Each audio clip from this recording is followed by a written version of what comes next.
এই স্বাধীনতা যুদ্ধে যারা শহীদ হয়েছেন তাদের প্রতি আমাদের গভীর শ্রদ্ধা নিবেদন করছি এবং একই সঙ্গে বাংলাদেশের মানুষ, অগণিত মানুষ যারা শহীদ হয়েছিলেন, কষ্ট ভোগ করেছেন, আহত হয়েছেন, পঙ্গু হয়েছেন, তাদের প্রতি আমাদের শ্রদ্ধা জানাচ্ছি বাংলাদেশ জাতীয় দল পক্ষ থেকে।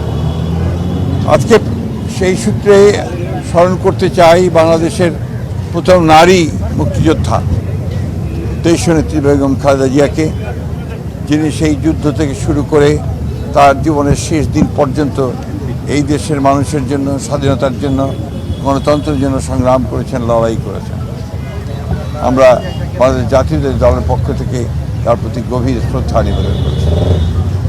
আজকে সম্পূর্ণ একটু ভিন্ন প্রেক্ষাপটে আমরা এই স্বাধীনতা দিবস আজকে উদযাপন করতে চলেছি।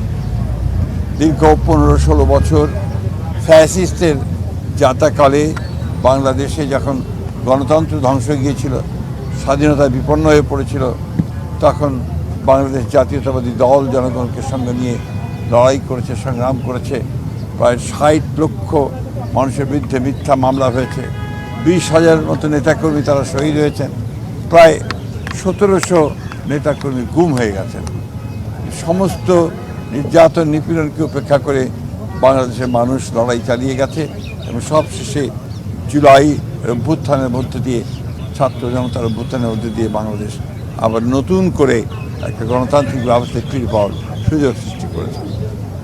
আজকে আমাদের নেতা জনাব তারেক রহমান, যিনি দীর্ঘ 15 বছর ধরে নির্বাসিত থেকে আমাদেরকে নেতৃত্ব দিয়েছেন এবং এখন এই নির্বাচন থেকে শুরু করে পূর্বে পর্যন্ত এবং আজকে নির্বাচনের পরে সরকার গঠন করার পরে যিনি তার সম্পূর্ণ নতুন চিন্তা ভাবনা নিয়ে দেশকে গড়ে তুলবার কাজে লিপ্ত হয়েছেন, গড়ে তুলেছেন, মানুষকে সংগঠিত করছেন এবং মাত্র 1 মাসের মধ্যেই তিনি তার নেতৃত্বে বাংলাদেশ অনেক দূরে এগিয়ে গেছে।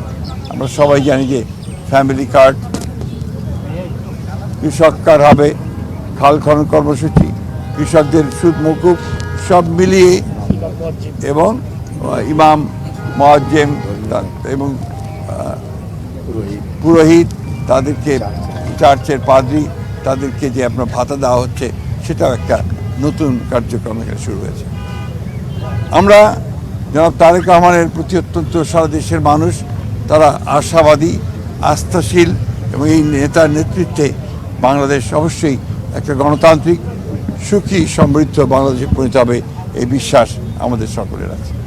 আমরা আজকের দিনে দেশবাসীকে, জনগণকে আমাদের দলের পক্ষ থেকে আমরা আন্তরিক শুভেচ্ছা এবং অভিনন্দন জানাচ্ছি।